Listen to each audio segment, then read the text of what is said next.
What is up, guys? Welcome back to the channel. My name is Travis. This is TWA Motorsports, and today, yes, we are finally dropping the Trailblazer SS. Now, I told you guys in the last video on this thing, the next video you would see would be a drop in that, so that is what we are doing today.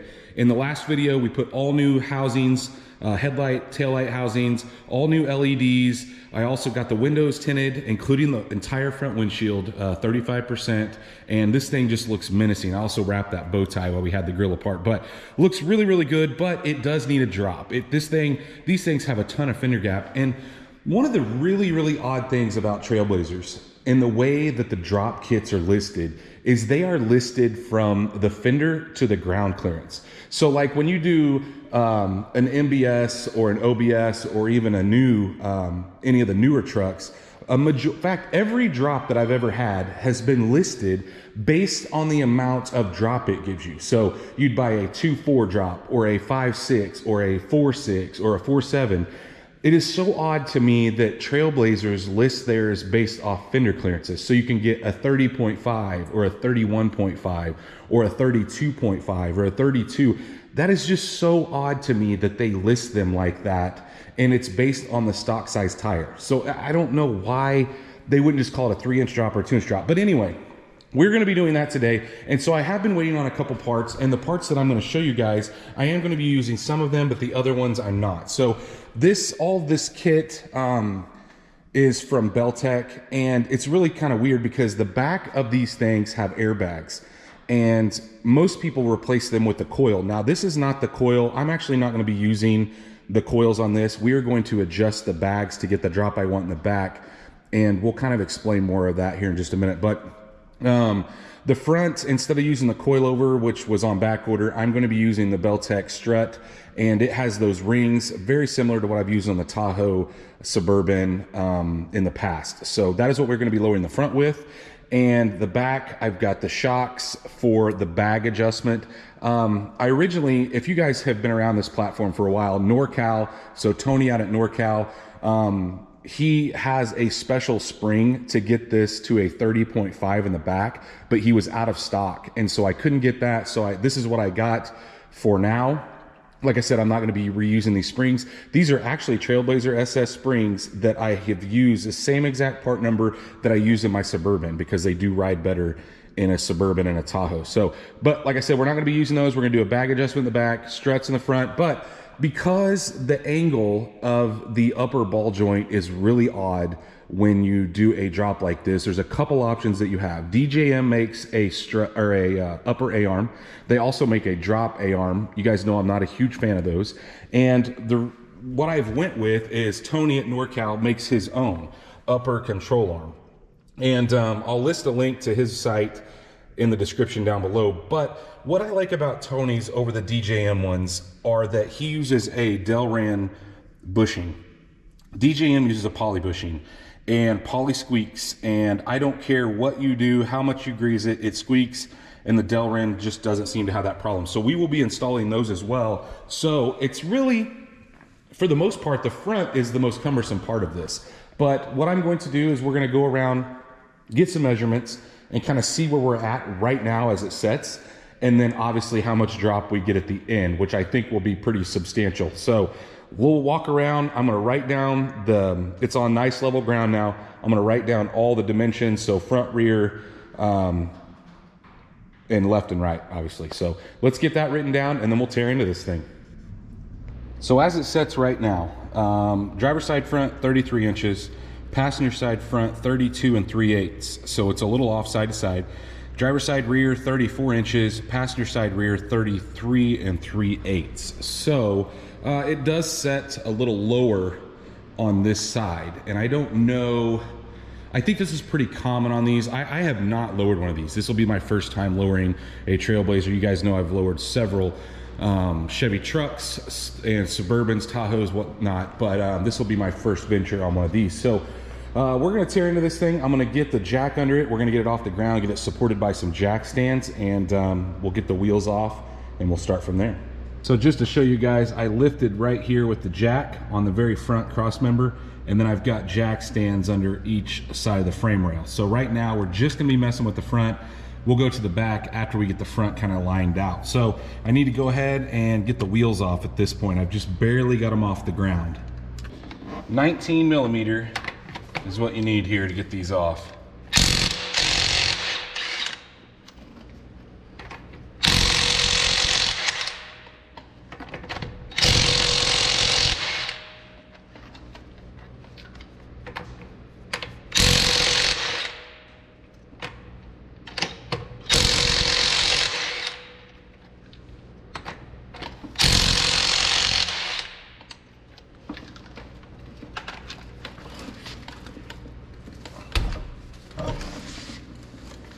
First thing we're going to take loose is this sway bar end link. I'm going to take it loose from the bottom here. It's a 21 millimeter.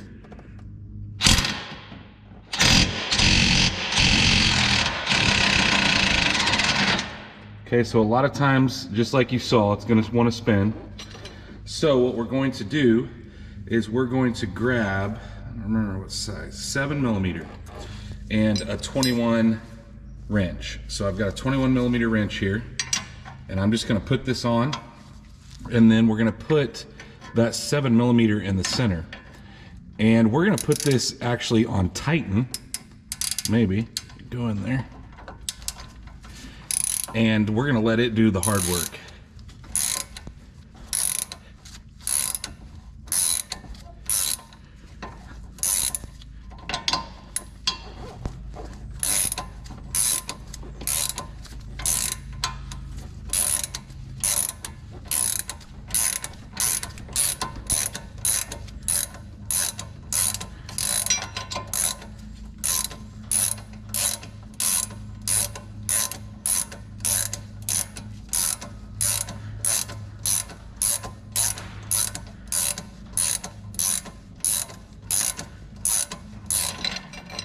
Got it off there.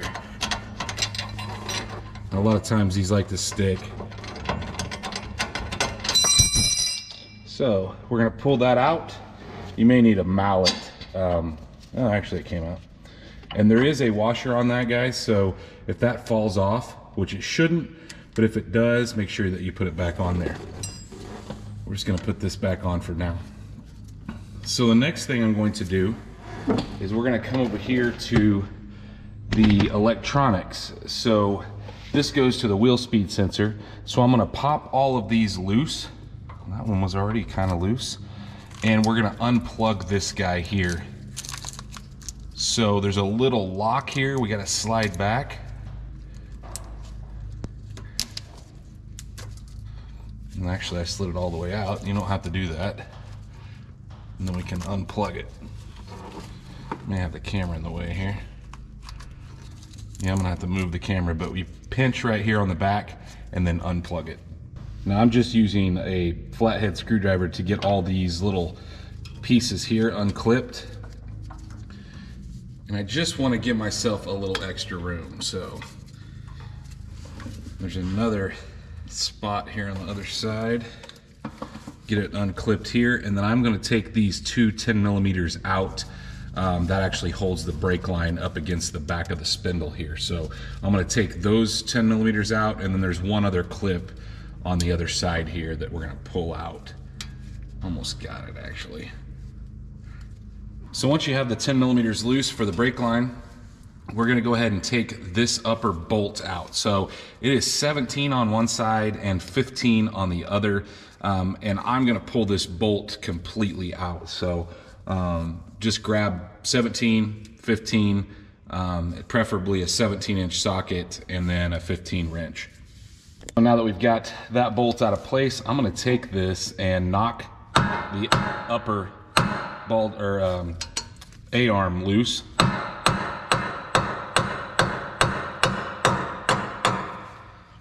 And if you'll notice, let's see how bad our ball joints are, because I'm hoping I don't have to replace those, but I may have to.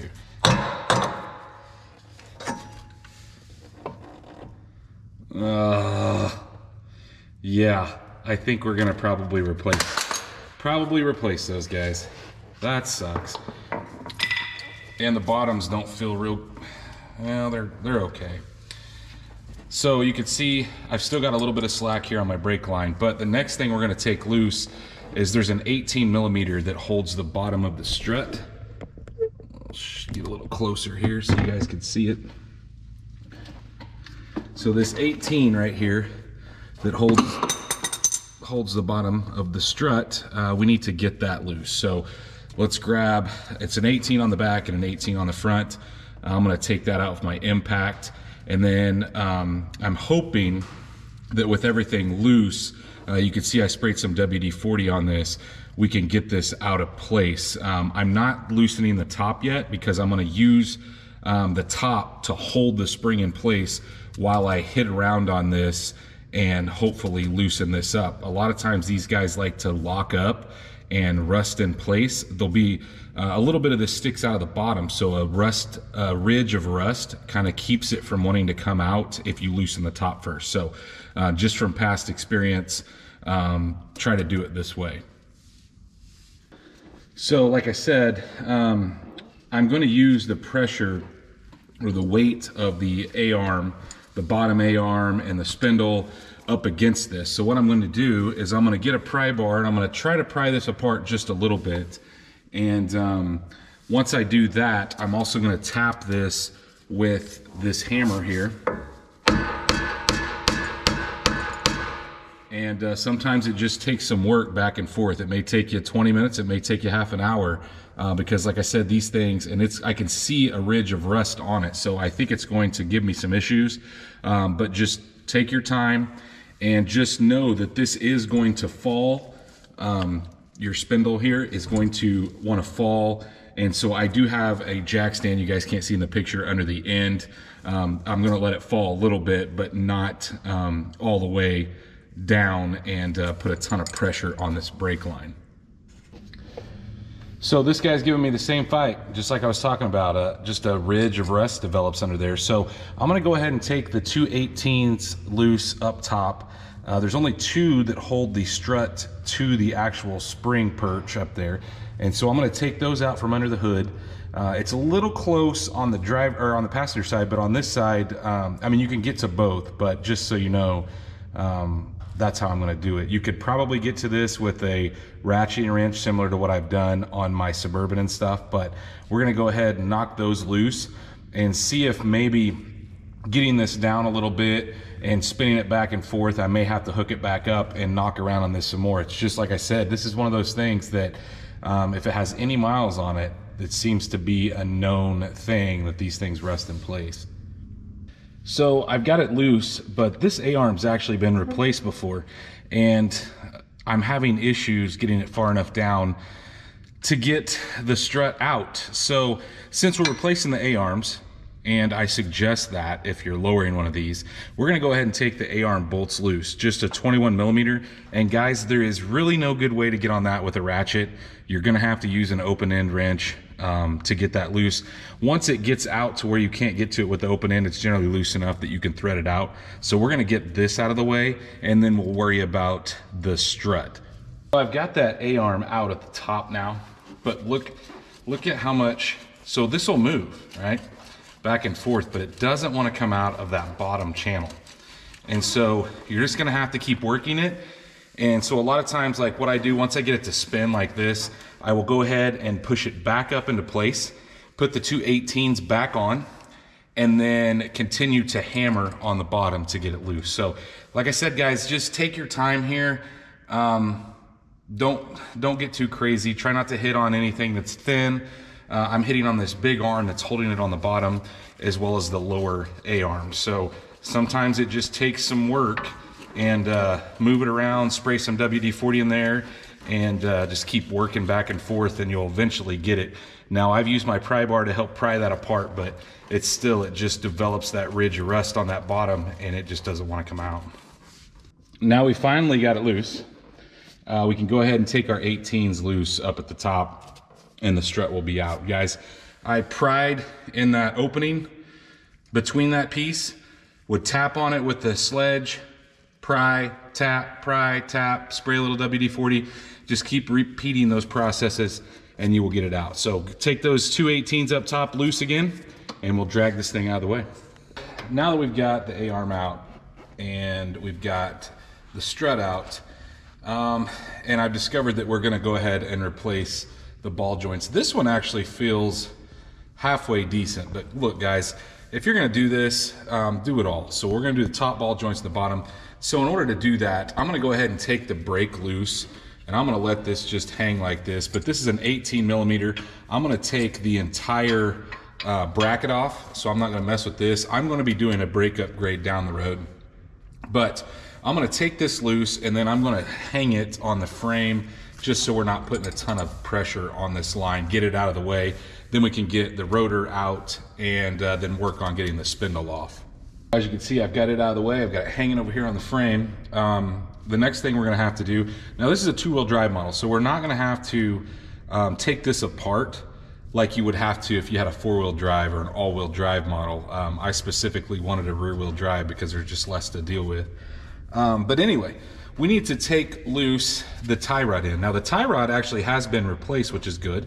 So I don't have to mess with that, and it feels pretty solid. We'll see a little bit more once we get it off, but because it's been replaced, we do need to take this cotter key out, or cotter pin, and then take this off. It looks like it's a 21 millimeter.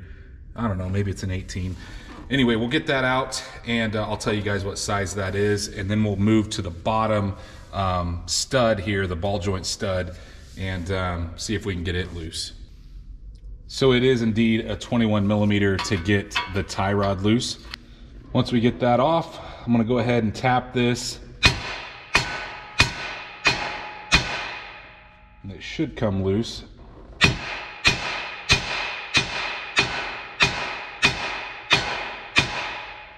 It's relatively new, so I thought it might come loose a little easier than that.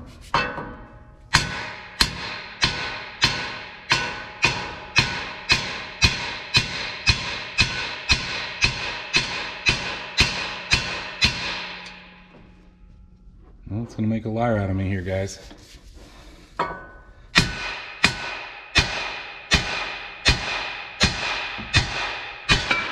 There we go. So now we need to get on this bottom one, and it sure feels like a 21 also. No, it's a little bigger than that. Generally on the trucks, they're 24s. It might be that big. We'll have to grab some different sizes here and test it. It is a 24, and because of its angle, I can't get my impact down there, so I'm just gonna loosen it by hand. Generally, you can do that. Sometimes it'll start to spin. My preference is to have it further off the ground and use an impact, because you can whip it off really quick before it starts to spin. A lot of times you get it loose and then it starts to spin on you. But maybe we'll get lucky. Now, once we get this loose, we're gonna go ahead and see if we can do the same thing as far as using the hammer there and knock it loose. Just gonna tap it with the hammer here and on the other side, kind of going back and forth until it comes loose. And we'll have the spindle completely out of the way at that point. One other thing I'm gonna remove is the end links for the sway bar. They just seem like they had a lot of play in them to me. And so while we're here, I ordered them, so we might as well replace those while we're at it. So since we're waiting on the ball joints, we might as well go ahead and do the rest of this stuff. And so now we need to compress the spring. And you don't have to, but man, it's gonna shoot across the room and it could be dangerous. These things are under quite a bit of pressure. So what I've got here is some strut compressors. And you know, I generally go, you don't have to go all the way to the bottom. That should work. And so we'll run this down. Guys, if you don't have a set of these, they come in handy for a lot of stuff.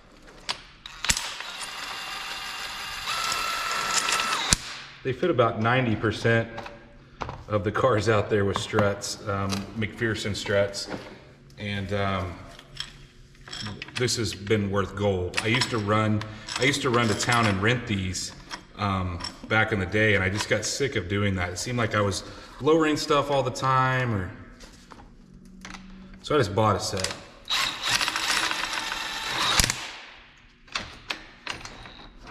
And honestly, they're not that expensive. What I will tell you though, is sometimes you need it's 3/4 on this set for this end, and sometimes you need 2 because you might pinch this up against the bottom plate here. And so I generally get 2 3/4 out for when this one gets pinched. Then I could put one on the other side and go back and forth and tighten them. And once we get this tightened, I'll turn the camera back on, but 15 millimeter is what's gonna fit the top. And it is a great idea to douse this in any kind of penetrating oil. So WD-40, PB Blaster, whatever your choice is. I would let that set overnight. This is a different day from when I started this project. I let this set, and the more you let this set with stuff on it, the better, the more likely you are to not break it. If it breaks, it's not a huge deal as long as it breaks the shaft, but a lot of times the shaft wants to spin, so an impact is your best option here. Most of the time people are gonna tell you to run these down into where you can get your hand in between. I like to leave a little pressure on it, and the reason why is because if this is rusty, that pressure will help push this out. Now, I don't like doing it without them on there, but I do like a little bit of pressure on it. I also switched to a brand new battery so I can get as much hit as possible when I go on this. And you can see that the nut is spinning. That center shaft is spinning.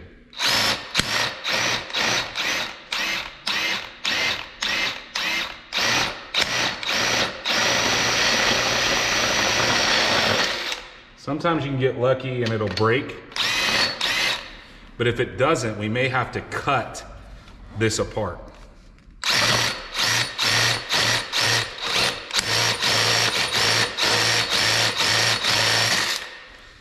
We may have to cut it, boys. Sometimes you can get lucky. There is a spot in the top of this where you can put a wrench. So I might try that first to keep the shaft from spinning, and then use a 15 to loosen it by hand.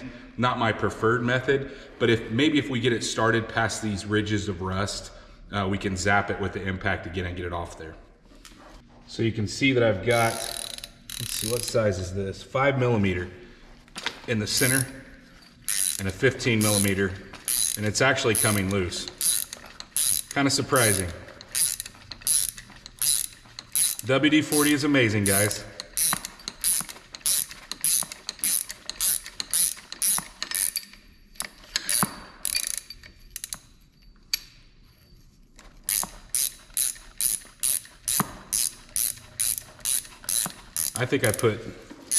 I have never done one of these. I think I put a little too much on the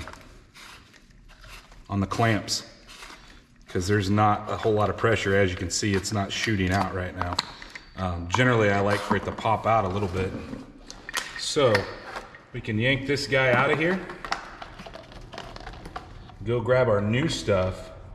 And it's kind of a nice idea to keep this stuff in line. That way, if you're reusing any of it, you know exactly how it went together. So you can see that there's a piece here. Try to keep it exactly the way it comes apart. That way you're not confused when you're going back together. This looks like it's been in here for a minute, so it may take some prying to get it out. Go get a pry bar here. Maybe I can use my wrench. Yeah, pry bar is the best option. So you guys are probably wondering why I even messed with prying this out since we're reusing the spring in this. Well, if you've watched this channel very long, you know how picky I am. So I even took the spring compressors off because I'm gonna wipe down the spring and clean it up, and then I'm gonna clean this up a little bit as well. So I don't know, it's just one of those things that I do. Probably don't need to. In fact, I know you don't need to, but I'm just picky. Might as well clean it while it's apart. You're never gonna have a chance to get on the inside of the coils and stuff. And you know, I'm gonna drive this thing in the rain, so it's not like it's gonna stay clean forever, but just it's my dad's fault. Dad, if you're watching this, it's your fault that I'm like this. Now that I've got everything cleaned up, you're gonna reuse the dust boot, the blue dust boot. Cleaned it up, cleaned all the upper pieces up and the spring. We need to cut the stock bump stop. So the kit says to cut it at the 1.2 mark, which is 1.25 inches. I'm gonna cut right in the middle here because the diagram shows it right here. But the problem being is that I think that that's a universal kit. So we're gonna cut it like right in this area right here, just about in the middle of this second barb here, right through the middle of the A actually in the BASF. So we're gonna cut that off because we are going to reuse the stock bump stop. At this point, you can see I've got the bump stop just set on there. I was just test fitting it. So anyway, we need to figure out how many rings we're gonna use. So you can see these rings, they come off. Actually, I think I'll probably have to take, I don't know if they're gonna come off this.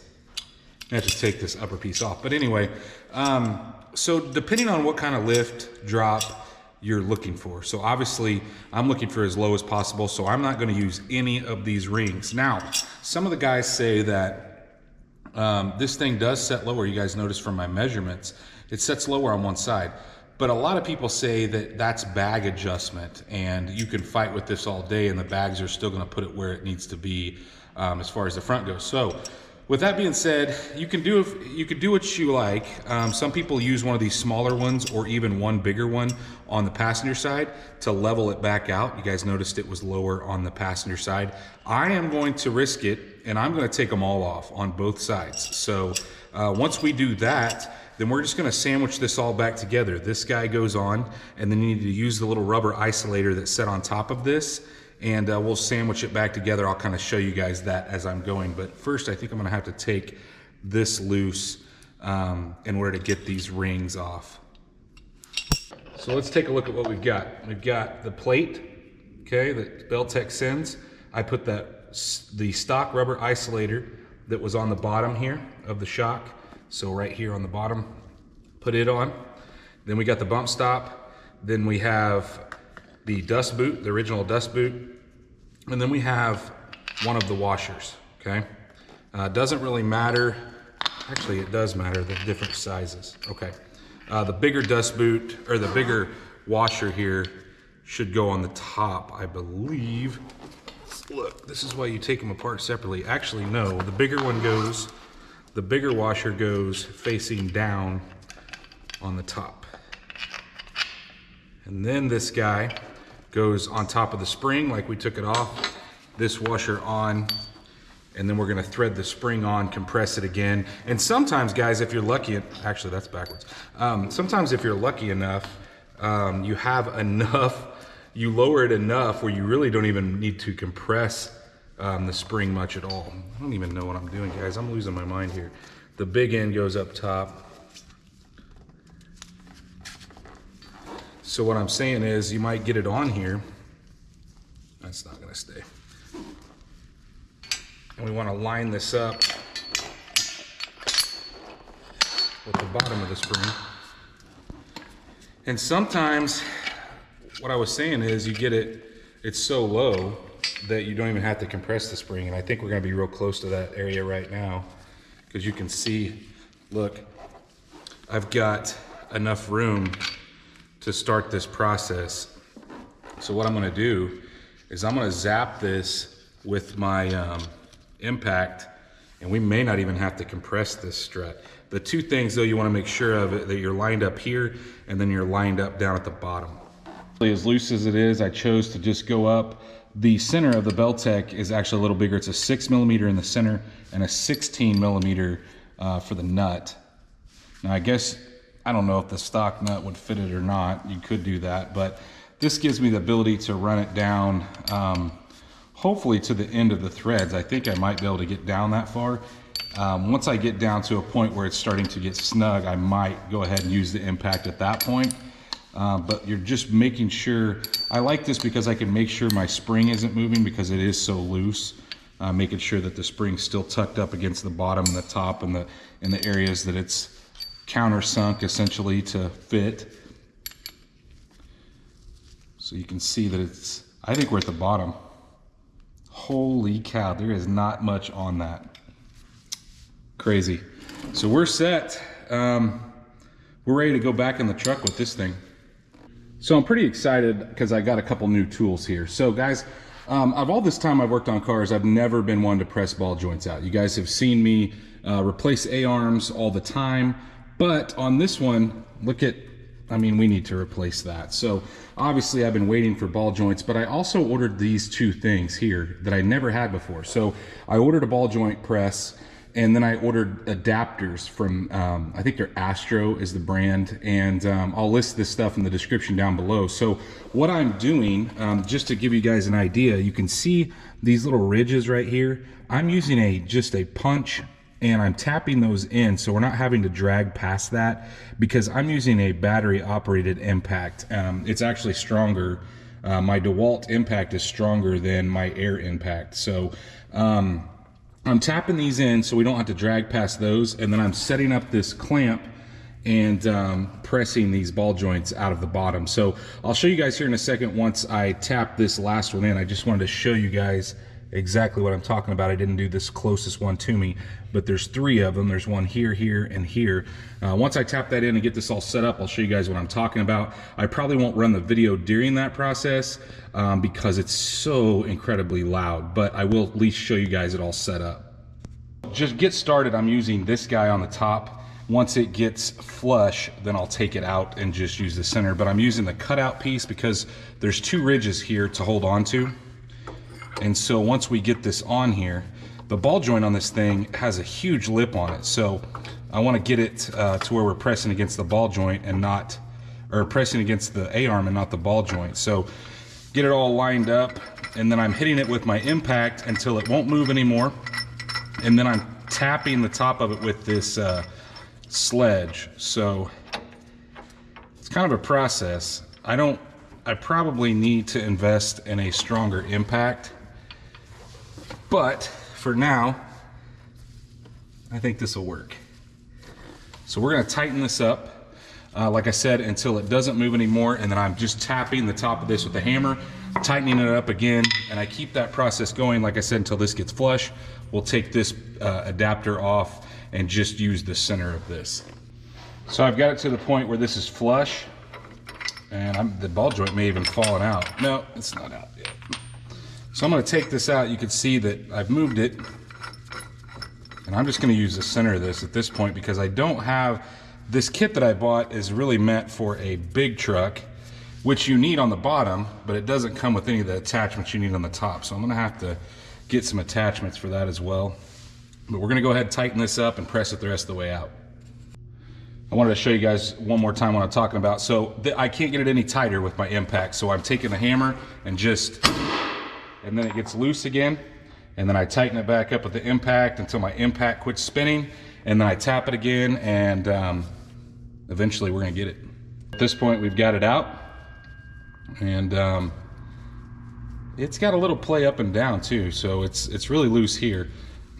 But we've got to grab the new ones and go back together. The bottom one's out. Let's go ahead and take the top ones out. First thing we need to do is there is a retaining clip here, and I'm just going to use a screwdriver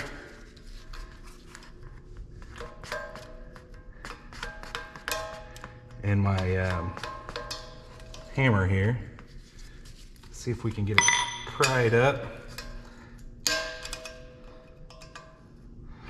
Really should get a pick.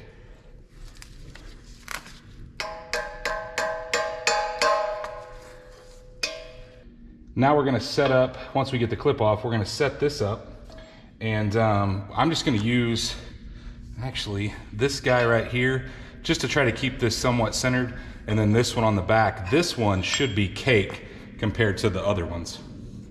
So I've got this one all set up now. Let's give it a try.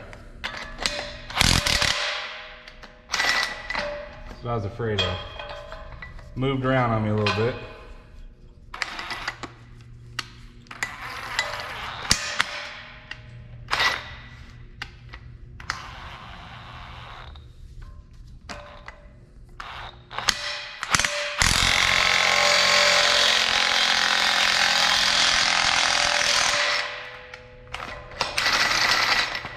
And there we go.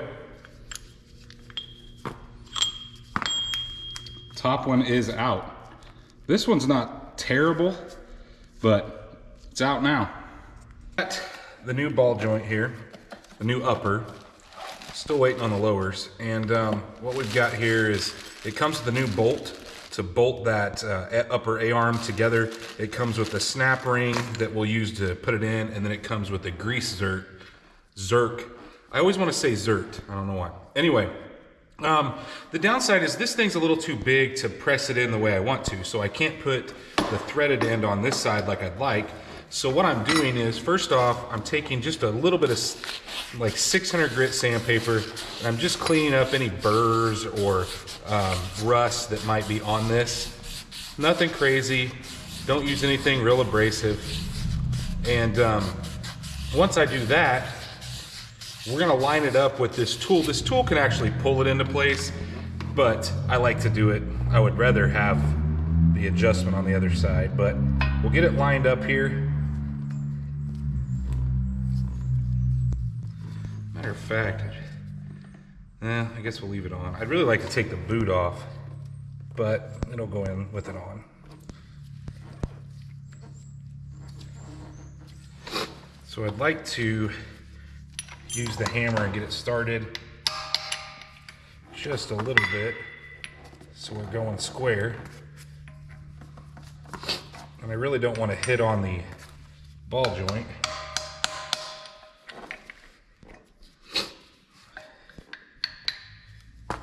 Once we get it started, I don't think it's going to start like that. Once we get it somewhat squared up, we'll put the tool on, and I'm going to use this cup so I've got plenty of room. And then I'm using this on the back side of it because I don't want to go through. And then on the other side, I'm actually using this piece. So you need to find one that fits the ball joint and get it all set up. And I will tell you guys, it is tricky. I'm letting it rest on my foot to get it set up because it wants to fall all over the place when you're first getting started. So we'll do that, and then we'll draw it in with the impact here. We've got it all set up. You can see I've got it resting on my foot. It is a hassle, guys, especially because I'm using two pieces here. They both want to move, but I think we're ready. We're going to start pushing this thing through. At this point, we got it into place. All we need to do is grab some snap ring pliers and get this guy over there. So I really wish I could have taken that boot off. It kind of boogered up the boot along the bottom. Didn't hurt anything, but it's just annoying to me. Anyway, we'll get some snap ring pliers here, get this thing on, and then all we'll have to do is screw in the grease zerk. You can see it's got a 90-degree grease zerk fitting. So I put it on, got the snap ring in, so we're finished with the uppers. And man, I can't even move. I can't even move this thing. So it definitely needed replaced, but we need to move on to the lowers at this point. At this point, we're ready to put the lower in. So got a new Moog replacement, and guys, it is a little bit different than the factory one in the fact that it has that grease fitting.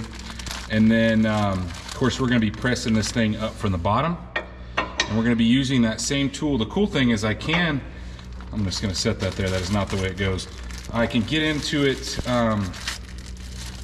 from the other side this time, so I can get from the bottom, which is nice because that's the way I like to pull it through.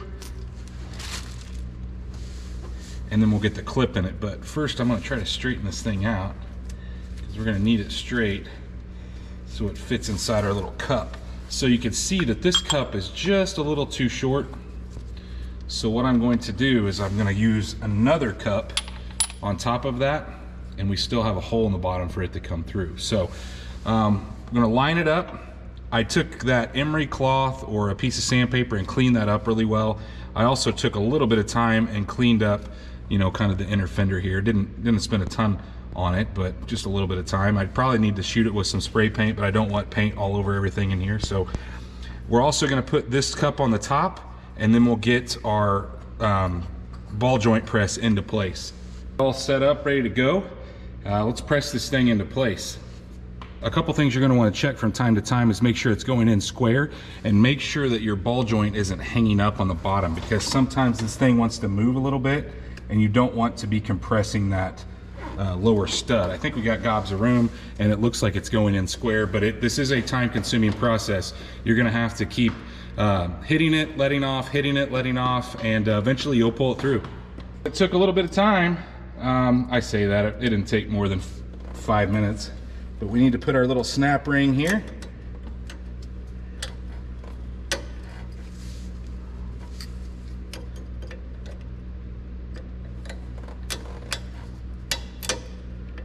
And once you got that guy in, then I'm going to pull this center section out, and we'll screw our grease fitting in, and then we're good to go together with the strut and the upper control arm. So yeah, exciting. Now that we have all the ball joints in place, we need to grab our upper A-arm. Now guys, these are side specific. A couple ways you can tell: the grease zerks go on the top, so where you grease these, they go on the top. And then obviously your ball joint alignment would be further back, so it wouldn't be up close. So make sure you get the right one on the right side. You can see what I've got here. The grease fittings on the top, and then this is towards the back. And what this does is it brings that A-arm or that spindle out to help with alignment. So to put these in, I'm gonna put some grease here, and obviously on the other side, but there's also 2 washers, okay? And the washers go on the outside. It's really confusing because it looks like when you put it in, they're gonna go on the inside, but they do not. They go on the outside, and I'm also going to put some grease on those as well. Now, this is kind of a pain to get in. I'm gonna put the bolts in and then kind of thread it into place and just loosely tighten it up. I'm not gonna torque this yet. Because I want to get the rest of this assembled before I go torquing anything like the A-arms. So let's get this greased up and put into place. We now have the upper A-arm in place, and guys, this thing fought me. There's just not a ton of room to get the bolt in. So what you do, I put this back and forth, and I couldn't get the front one started. So what I did was I started the front one first, and there's enough room once you get the front one started to swing the back one into place. So you have to kind of turn it to get it on this spring holder here. But once you get it on there, you can tighten the front one, and then you can thread the back bolt in. But you need to put the bolts in as you're going together with it. And it did fight me. I didn't show you guys the fight, but it was getting me a little frustrated, and I haven't been frustrated in a little bit on this thing. So anyway, I've got it kind of loose. And the reason I got it loose is I want to be able to swing it up out of the way while we're putting the strut in, which is the next step. We're going to go grab the strut. We're going to slide it into this housing at the bottom. Guys, that's going to fight you as well. You may need something. Let me move the camera a little bit. You may need something to pry this guy apart as you're putting the strut in, because unlike before where we could move the spring, when you move the spring now, it's going to just move the strut, the inside of the strut. So you're not going to have that ability to kind of wiggle it back and forth. You're probably just going to have to put it in here, and you might get a rubber mallet. We can swing this down and out of the way and kind of tap it down. So we're going to go grab it and get it into place, and then we'll get this pinch bolt in. We now have that in place, and you can see what I'm talking about. That is not spinning the base of the shock, and so this will just spin on you. So you can't so what I did, pry it apart, and I just tapped this with my my 4-pound or 5-pound sledge, and it eventually, as you're pushing, you can move this out, and as you're hitting on it, it will just eventually go in. I did put a little bit of grease on it to help things. And so because it's harder to get to with everything in place, we're gonna go ahead and torque this guy. This pinch bolt, it torques to 52 foot-pounds, 18 millimeter. We're gonna go ahead and get some torque on that. Now what I'm gonna do is push this down with my foot and then just bring this into place. And I don't think I'm gonna put that on yet because we may have to move some stuff around, but we'll at least get it started in those holes. So now that we got that torqued to 52, we're gonna go grab our actual spindle and get it into place. Now, try to aim, this thing's got a weird angle to it now, this upper A-arm here. So we're gonna try to aim that as best we can, but we're gonna put the bottom one on, put the bottom ball joint nut on, and then we will worry about getting the top connected here. Once we got the spindle on the bottom, we're ready. I've got a jack under the A-arm, the bottom A-arm, to lift this up a little bit, but we're gonna have to push this boot down a little bit, especially if you replaced it. And then we're gonna try to swing the A-arm onto it. And so this may take a little bit. You may have to kind of work it back and forth. This is why I don't tighten that up yet. Now the cool thing is the new ball joint comes with a new pinch bolt. So we're gonna go ahead and put it through, and you'll know if it doesn't go through, we've went either a little too far or maybe just not far enough. There we go. So we'll put it into place, and then I believe, let's see here, it gets torqued to 30 foot-pounds, and it's a 15. So we're gonna go ahead and torque that guy down. Now that we've got the top one torqued, we'll go to the bottom and torque it to 76 foot-pounds. Now remember, it does have a cotter pin that comes with it. So we may have to swing it a little bit further than 76 to get that cotter pin in. But I'm gonna do it next, and then we will probably move on here to the tie rod. After I torqued that bottom one to 76, that bottom ball joint, and got the cotter key in, I also went ahead and put the tie rod in. It torques to 42 foot-pounds, and put the key in it as well. So now I'm gonna go ahead and take the brake line. The brake line bolts right here with two 10 millimeters. And guys, that's probably like 106 inch-pounds. Don't put a lot on it. So I'm gonna do that. I'm gonna get the rotor in place, and then we'll get the brake caliper on, and then we'll worry about torquing it down next. Now that we got the brake back on, we need to torque the brake caliper bracket. Remember, I took the bracket and the caliper off as one unit. 18 millimeter is what that is. They get torqued to 118 foot-pounds. So we'll do that. I already put these 10s in. I didn't torque them, I just snugged them down. Don't get too tight on those. That's that brake line bracket. And then we've got our ABS line, which plugs in. There's a clip back here on that bracket I went ahead and put in. And then we need to route it back up to the top here.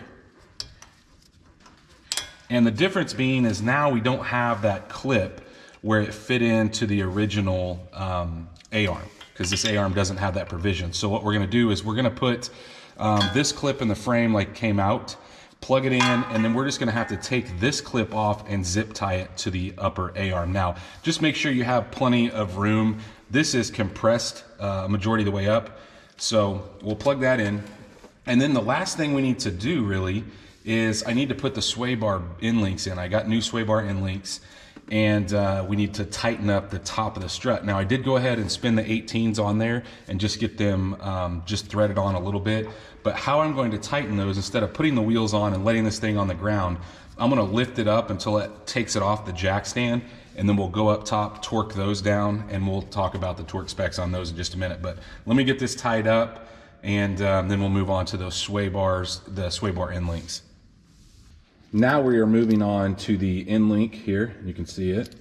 And I went ahead and put the grease zerks in it. And really guys, all we need to do is put this in place. Now, for some reason, these things come in two part numbers, okay? They're supposed to be side specific. So the, let's see what number this is. This is the 824, which I'll list all this stuff in the description, but this one is the driver side, and then the 25 is the passenger side. So we're gonna go ahead and put this into place. And once we get it in place, then we're gonna go ahead and snug it down. It only gets torqued to 17 foot-pounds, so not a ton on it, but let's get it on. And then all we'll have left are those two upper 18s on the top of the strut. Now we've got the sway bar end link tightened up. All we need to do is go up and tighten the upper shock mount. So 33 foot-pounds are what those 18 millimeters get that come through on the top. So I've got it lifted off the jack stand on this side and just supported by the jack, so the suspension has weight on it. And we're gonna go ahead and tighten those to 33, and then we're also going to tighten our control arms here. And guys, you're gonna have to use a crow's foot on that because you really can't reach it. Those go to 108 foot-pounds. So it's gonna be, you're not gonna be able to get in there with a socket. You're gonna have to have a crow's foot attachment to get in to those areas. Actually, I'm gonna move the camera up just a hair. To get into those areas, you're gonna have to have that crow's foot. So we're gonna go ahead and torque all that stuff down, and we should be good to start putting, I won't show you guys, but I'm gonna put grease obviously in all these fittings, and we're gonna get the wheels on and get it set back on the ground.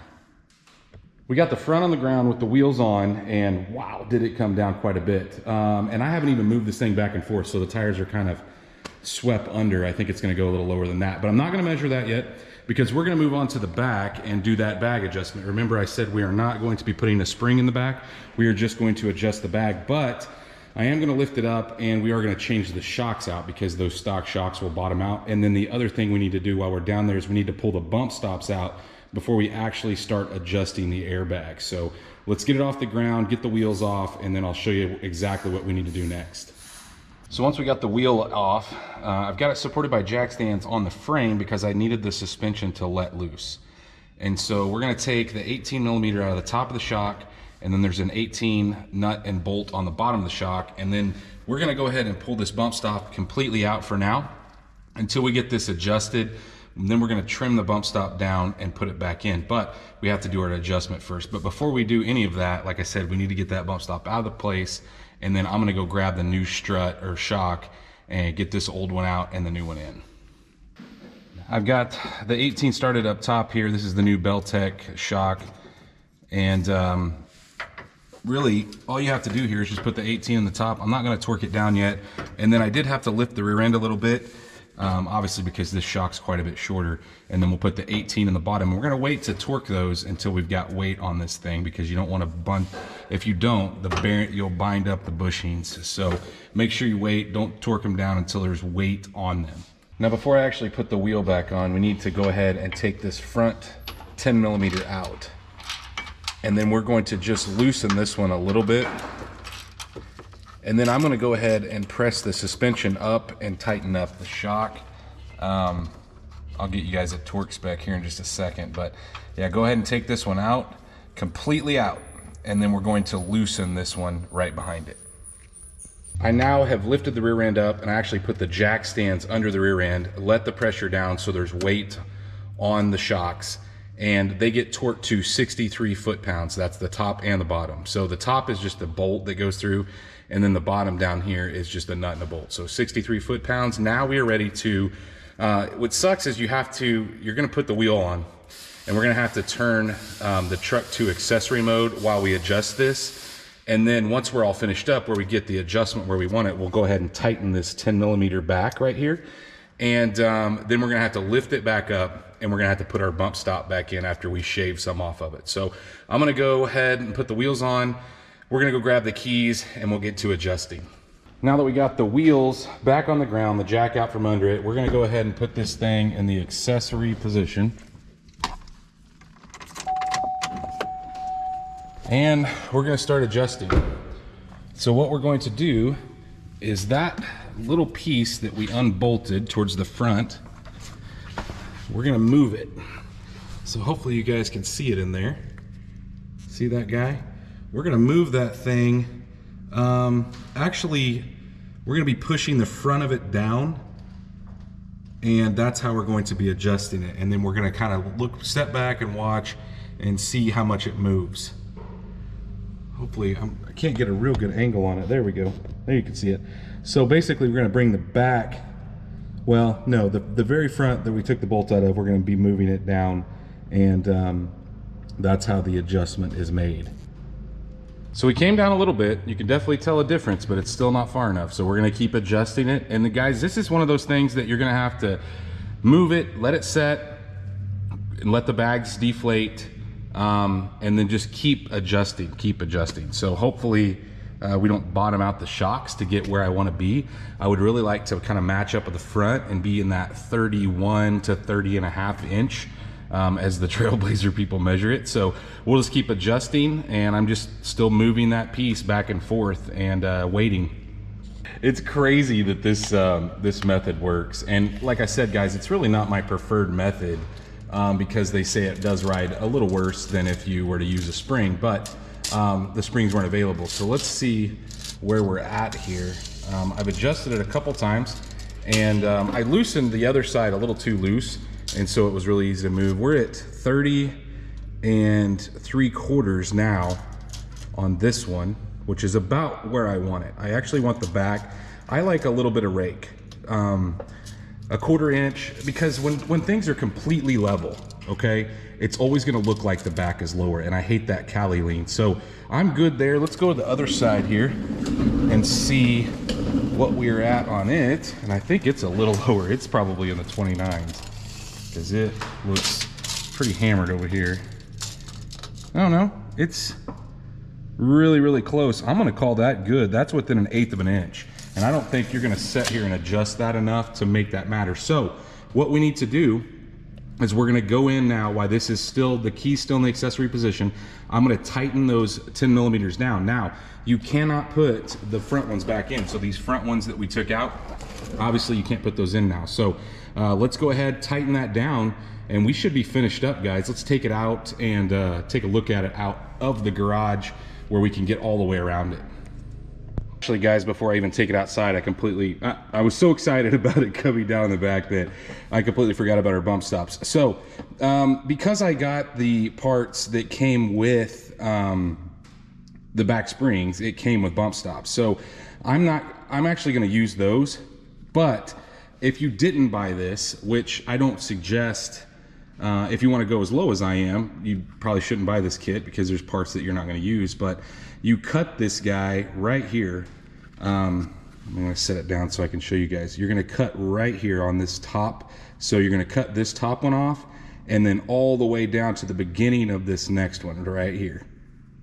So it's going to be just about as short as this one. So you can see where I'm talking about. You would need to cut it off. But because I have those, heck, I might as well put them in.